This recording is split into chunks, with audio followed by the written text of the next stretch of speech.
You're listening to Ramadan Radio Wolves, broadcasting on 87.8 FM and also streaming to Facebook. My name is Rajiv Dhanjal and I'm presenting a show called Plugged In IT Skills for Everyone. This is a 1 hour show presented once a week at approximately 4 o'clock on a Thursday, and it will be running for the next 4 weeks. Right, let me start by explaining why I have been invited to present this show.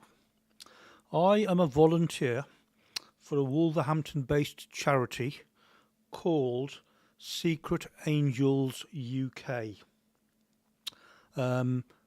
Secret Angels UK helps the local community in all manner of ways.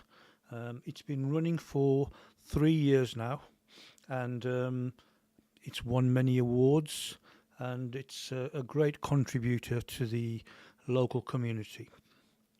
My main job is as the digital inclusion officer, and I help people who want to learn about IT, and in some cases the local council gives us equipment for those people who don't have it, want to learn how to use it. Perhaps they don't have access to the internet, and I, as I say, go out of my way as a member of the charity to try and help them as much as we can. Okay. Um,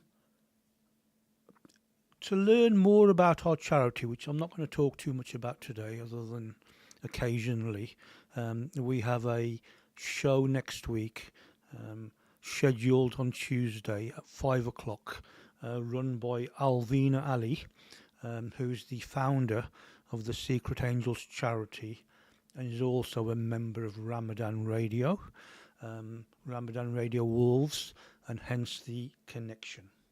Okay. Right, what is the need for this show? Digital inclusion, or rather digital exclusion, has been a growing issue for many years. However, it became an acute problem when the COVID-19 situation brought huge restrictions to most people. We discovered that there were people with no access to technology. They barely even had a mobile phone. They certainly didn't have any kind of tablet or computer to access the internet, and everything that the internet can bring to you. In some cases, they didn't even have internet access, no broadband router, no mobile internet on their phone, or any other kind of access to the internet.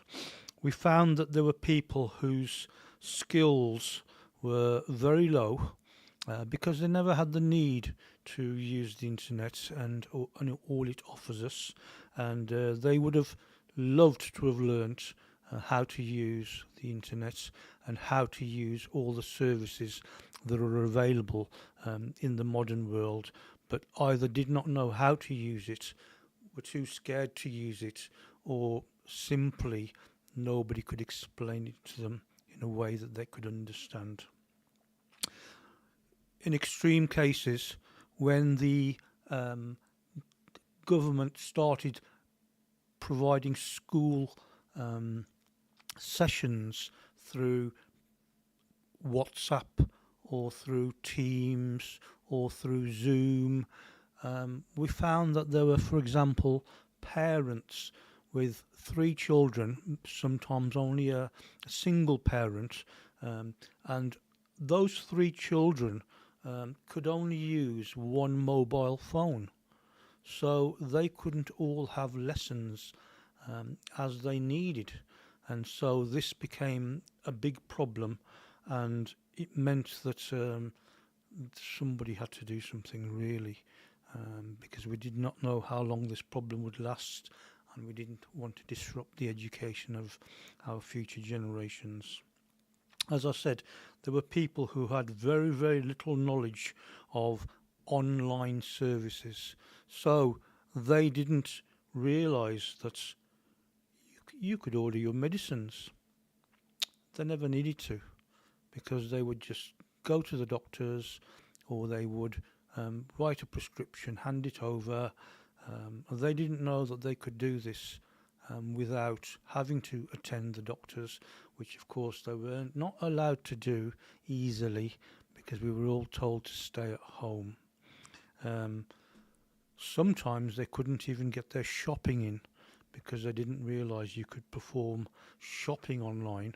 And shopping online was a growing industry at the time, made it very, very easy for people who found it difficult to travel, and in some cases the delivery costs were less than the cost of travelling to the supermarket, or less than the cost of taking the taxi, and also meaning that you could buy heavier items without the need to be restricted to your own strengths.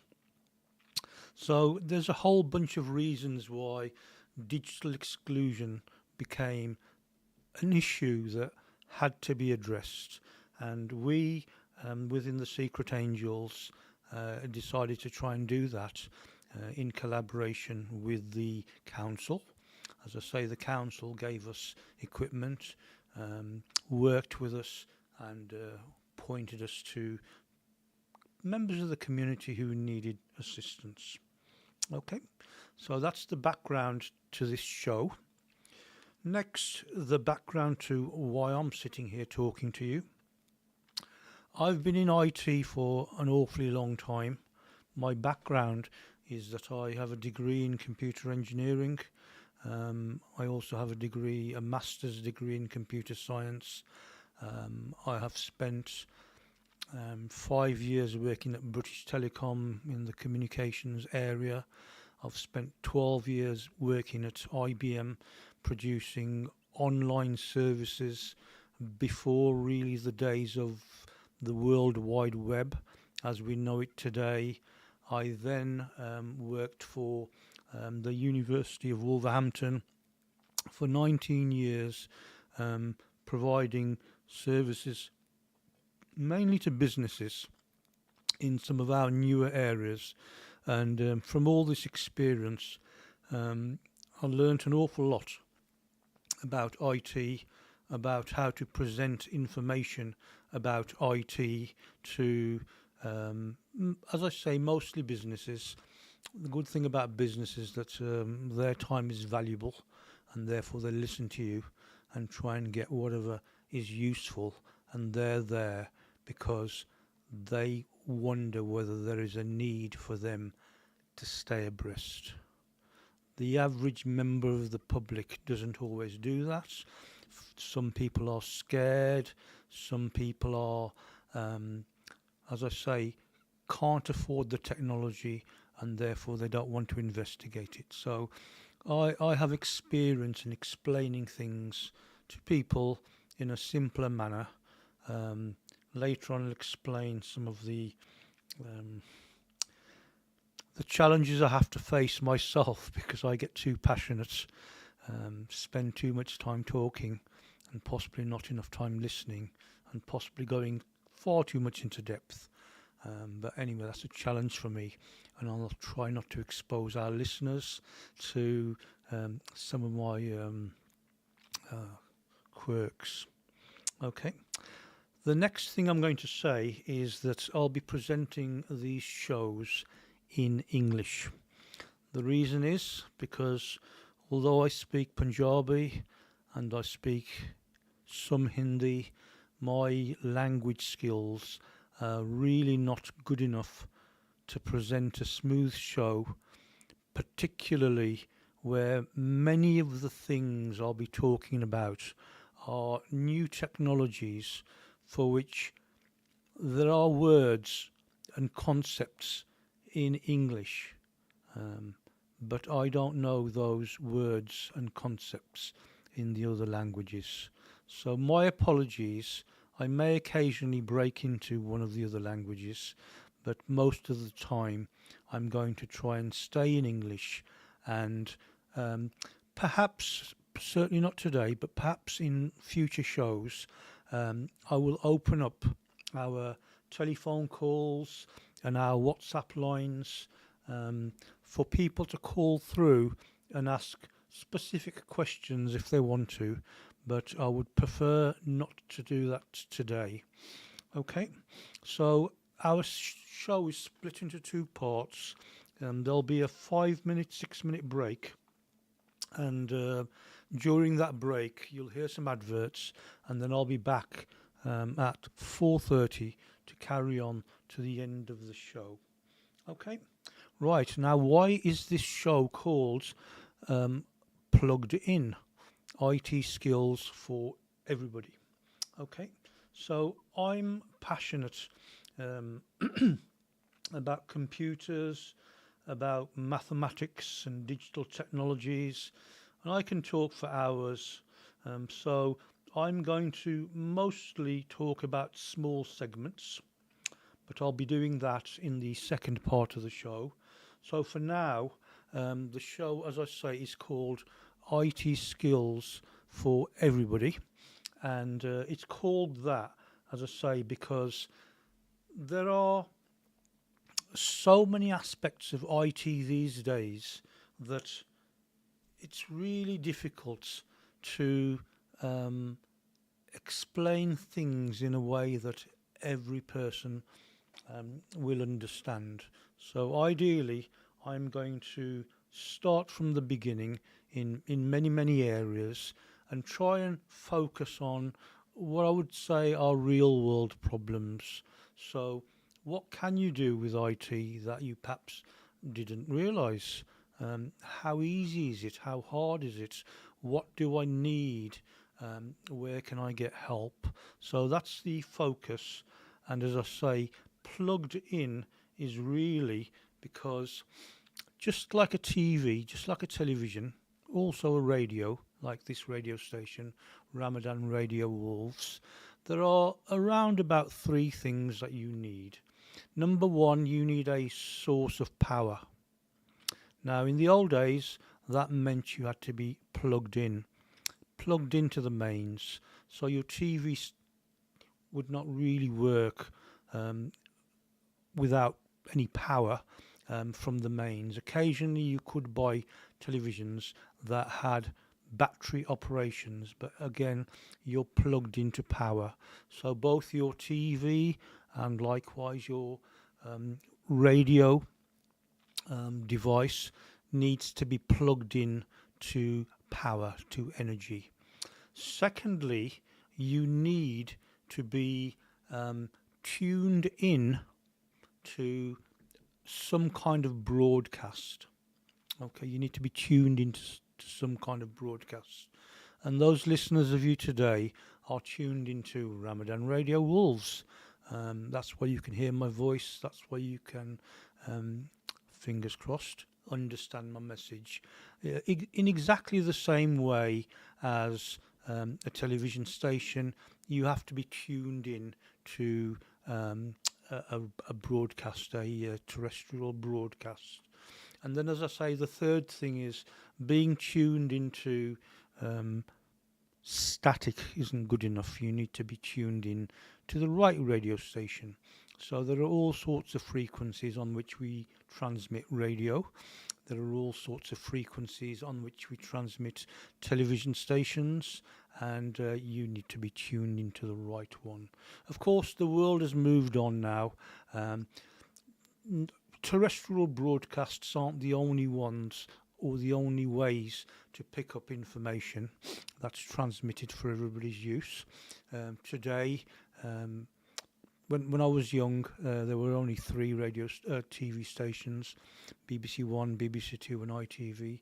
Today, there are many, many more, and in fact, rather than being analog, they are now mostly digital. I'll be explaining that in the next section.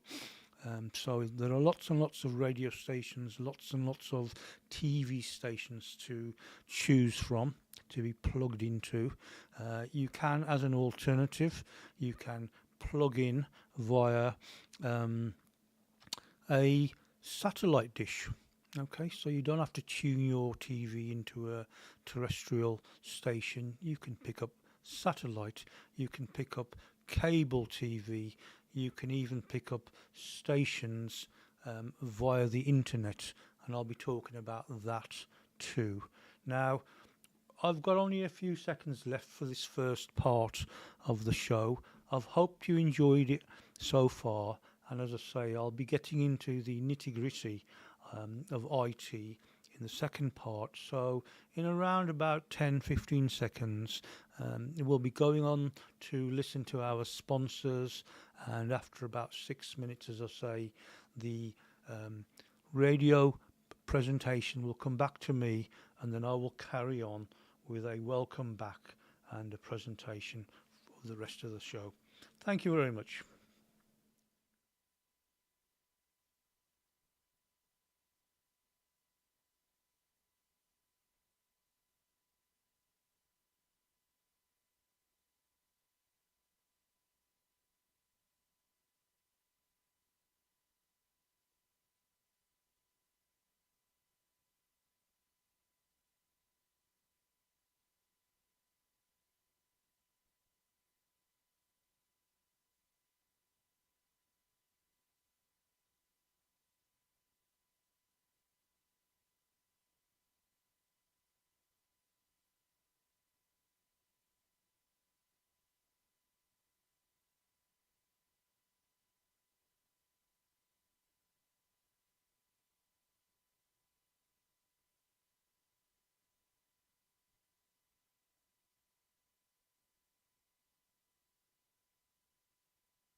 Welcome back to Ramadan Radio Wolves.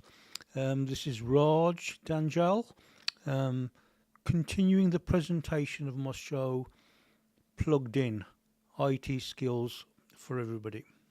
I started to explain that I'm very passionate about IT, about computers, about mathematics, about digital technologies.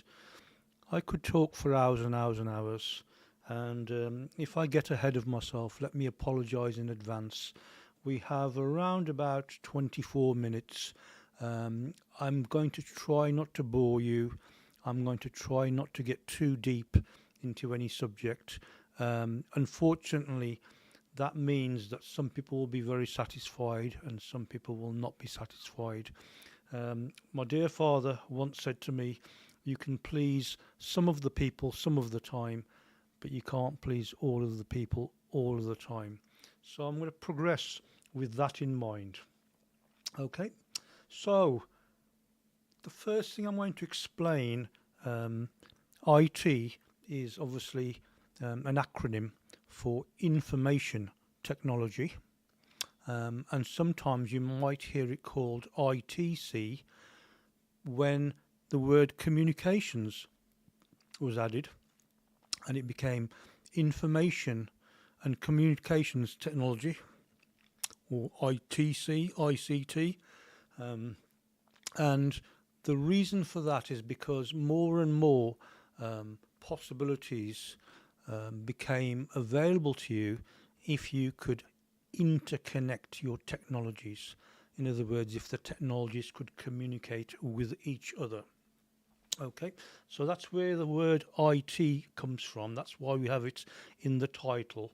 And let me further explain what the word digital means, because a lot of IT is to do with the difference between analog and digital. And I'm going to try and explain that to you in a simple way. I'd like you to think about a clock. Okay, we've all seen clocks.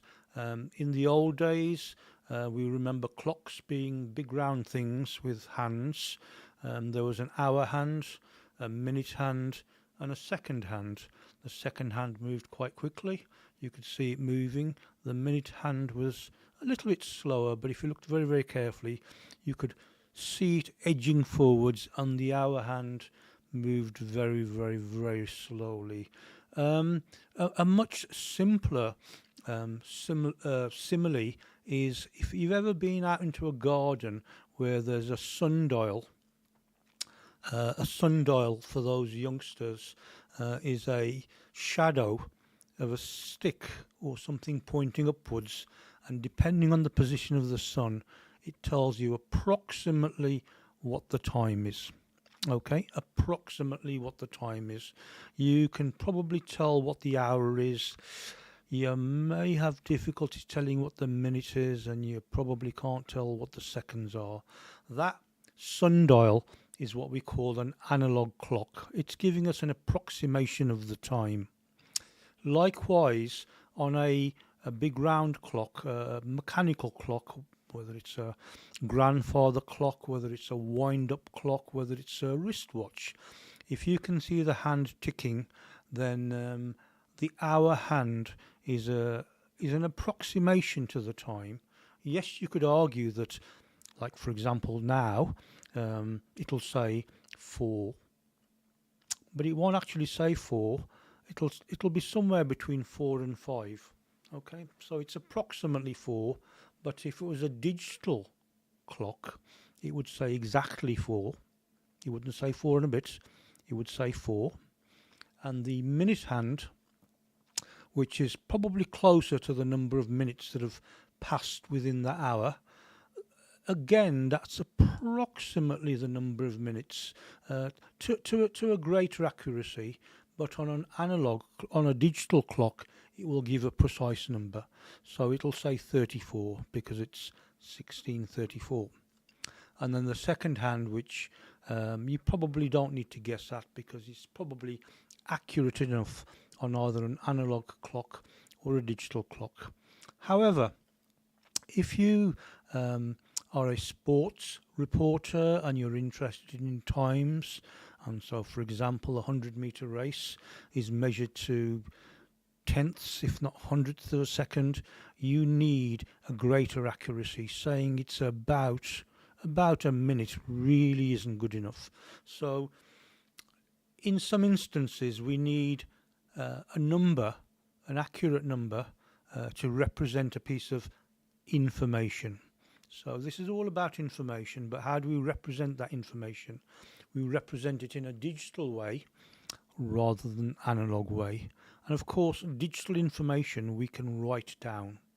So if we're writing something down, we can write down 16:35. The time is now 16:35, and it rarely will be 16:35. It'll be 16:35 in a few seconds, a few parts of a second, but sometimes we don't need to know that information. We just need to worry about the hours and the minutes.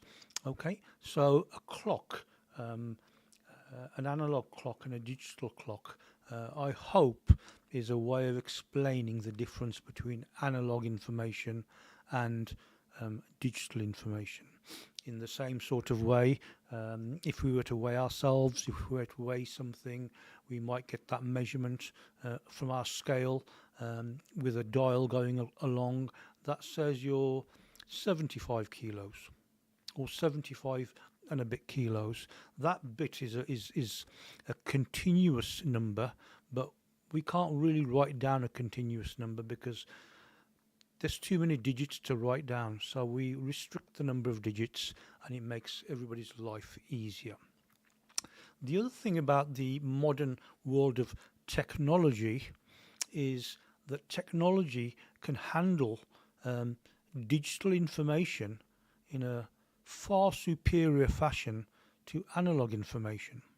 Okay, so in the modern world we have technology such as computers, such as calculators, such as the internet, and other communications technologies that are very, very happy to handle digital information, but they struggle with analog information.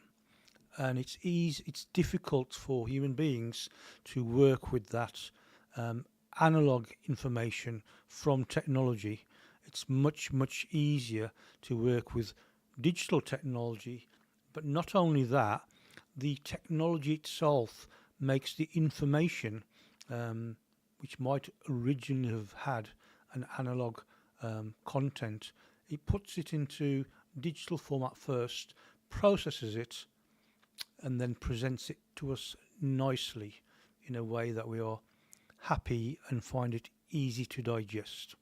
So that is, I hope, a simple explanation of digital, of information. In other words, digital information. So when I'm talking about information, I am really talking about the digital and the information content. And when I'm talking about the technology or technologies, these are technologies which handle digital information. Okay, technologies, information, IT, that's where the word IT comes in. And the next question then of interest is, what can we digitize? So let's start with cameras. We've known about cameras for many, many years.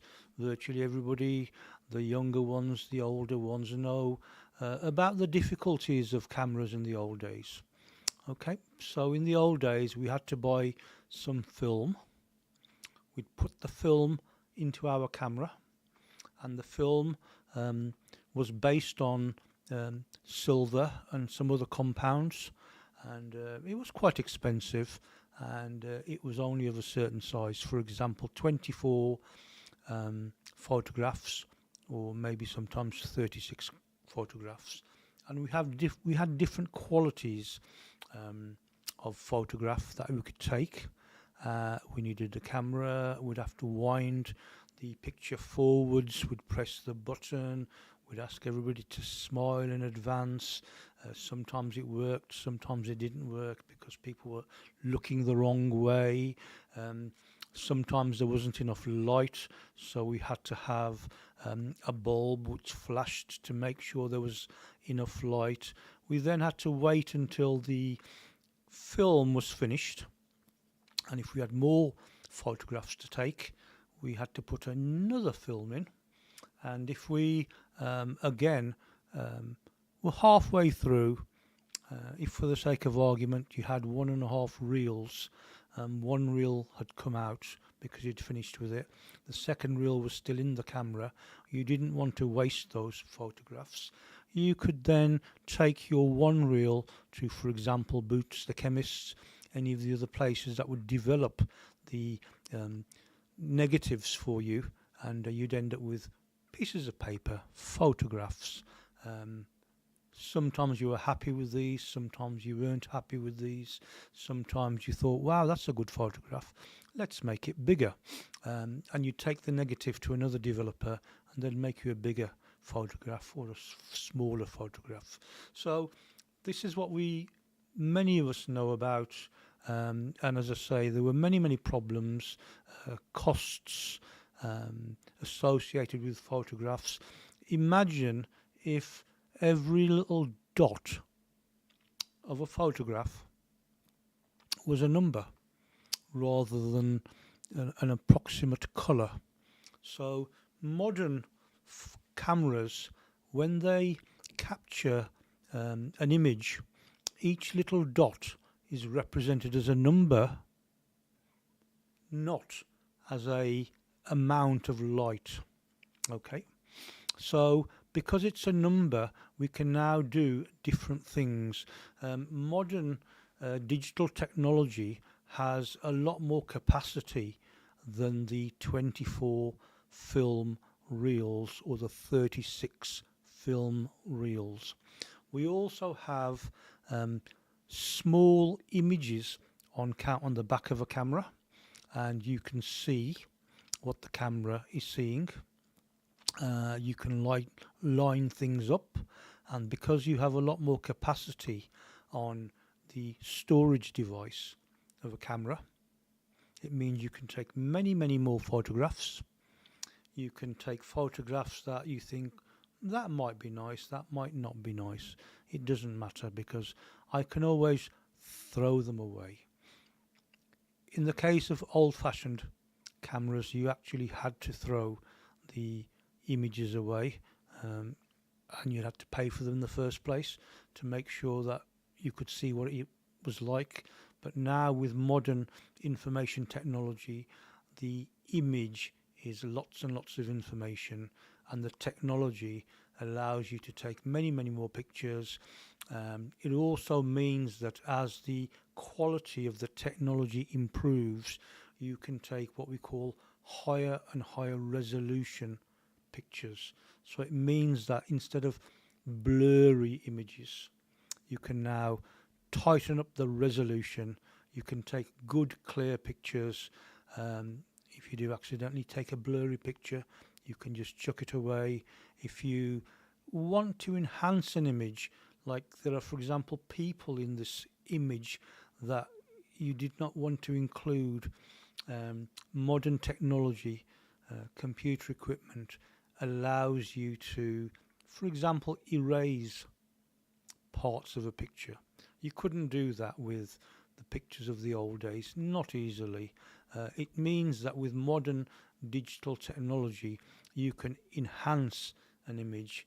That offers us great opportunities, but at the same time, I have to warn you that people who are experts in photoshopping images, and I'll talk about photoshopping another day, but photoshopping is a way of changing a basic photograph, adding things to it, changing things that are on it, removing things that are on it, and really making it potentially quite different. And we find this very much in fashion magazines, where people in a photograph have been made to look almost perfect, very unrealistic. So that's a little description of what we can do with information technology, when it's digital, and it's talking about images, so photographs. So of course, you don't have to spend any money on buying film. You don't have to wait for however long to get those images developed. You can save those images. You can give them to an expert who can tidy them up for you. You can print off the ones that you're interested in. You can blow them up to whatever size you like.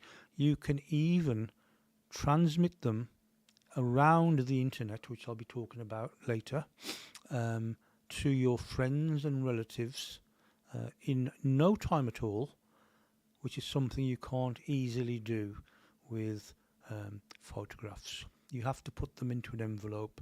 You have to buy a stamp.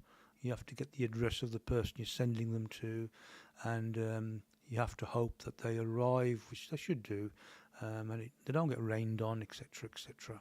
And of course, if you've got lots and lots of photographs to send, then it's a lot more expensive. Okay, so here are the advantages of modern photography, and some of the dangers of modern photography as well. And IT equipment such as cameras doesn't necessarily have to cost too much for somebody who wants to have a try and is just a little bit scared. Of course, cameras are not the only way of taking pictures. You may have heard and seen youngsters with their mobile phones. If you want to practice taking digital pictures, you can do it with a mobile phone. It's lovely and easy as a way of learning without getting yourself hurt, without spending too much money. And as I say, it's something not to worry about. And as I say, as part of the Secret Angels, if somebody is interested, if somebody wants to learn more, next week when we talk about the Secret Angels, I will be explaining how we can help you directly if that's what you need. Okay, now I've spent quite a lot of time talking about images, photographs, savings, the potential costs, some of the errors and the learning opportunity that's available to us all. Fortunately, it's the same situation with video. Now, video is a much newer technology, something that wasn't available to us as lay people. Video cassette recorders, video cameras, they started becoming available, particularly in the late 70s, early 80s. Asians were very big adopters of videos because it was difficult to watch Asian films on terrestrial TV. So Asians, as soon as they could afford to buy a video cassette player, they would do. And in fact, there were many, many businesses around the country that provided Asian films on a video cassette, and people can hire them, play them on their video cassette player, and keep them for a few days, return them. In some cases, they'd be shared by your neighbours without spending any extra money. But of course, there were problems with video cassette players and video cassette recorders. If you wanted a video, you had to go to a place to get a video lending place. Blockbuster for English movies became quite big, but there were lots of our Asian businesses that would provide you with videos, so you had to go there, you had to pay for them, you had to bring them back home, you had to play them, you had to make sure that the heads on your video cassette player were nice and clean, you had to make sure that the video itself wasn't too dirty because it could easily damage your equipment, and of course you had to buy the equipment in the first place. And then when you'd finished watching your video, you had to take it back, convince the retailer, convince the shopkeeper that you've kept it in good condition. Now, in this modern IT world, video is digitized, because every dot on the screen is now a number instead of a possible amount of light. Those numbers, as we did with images, as we did with photographs, can now be processed in far more different ways. So, for example, we can now have different sizes of information, different amounts of information in a video stream. Okay, we can have very, very, very high resolutions on a digital video stream. You may have heard of 2K, which is what we call HD. You may have heard of 4K on some of the bigger screens, and now there's something called 8K. 8K are videos that look so clear in comparison to the videos of the old days that once you get used to watching high quality video, you will think to yourself, how did we ever manage to put up with videos that were such low quality, which were blurry, and which were not even the quality of broadcast TV. They were, in fact, a lot lower quality, and in fact, there were several types of recordings. We had beta cam, we had Betamax, we had VHS, and there were other formats around the world, NTSC I think it was called. Whereas these days, although there are many, many different formats of video, most video players will be able to handle things. And again, the video players that are now available to you are not just your, for example, your video DVD player. DVD stands for digital. So it's a digital form of equipment. It is IT, in fact. The DVD discs, the Blu-ray discs, they all store data in a digital format. Therefore, they can be played on these devices into your TV, but you can also play these discs on a computer.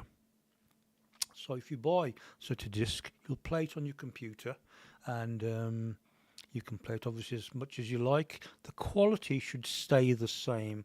There's no sticky little fingerprints that will reduce the quality. And then also, because these things are what we call files, you can now also play them on a computer. You can play them on your tablet. You can play them on your phone. There are many, many ways of seeing this digital video stream. Okay, we're running down to the last few seconds of our show. I hope I haven't spoken too slowly. I hope I haven't bored anybody. I hope I've reminded some of the older people like me of where some of these technologies came from, how the analog world has become the digital world, a world of information in a digital format that can be processed by different technologies. So I'm now going to end this show, and I look forward to being with you again, for everybody tuning in next week, again on Thursday. Thank you very much.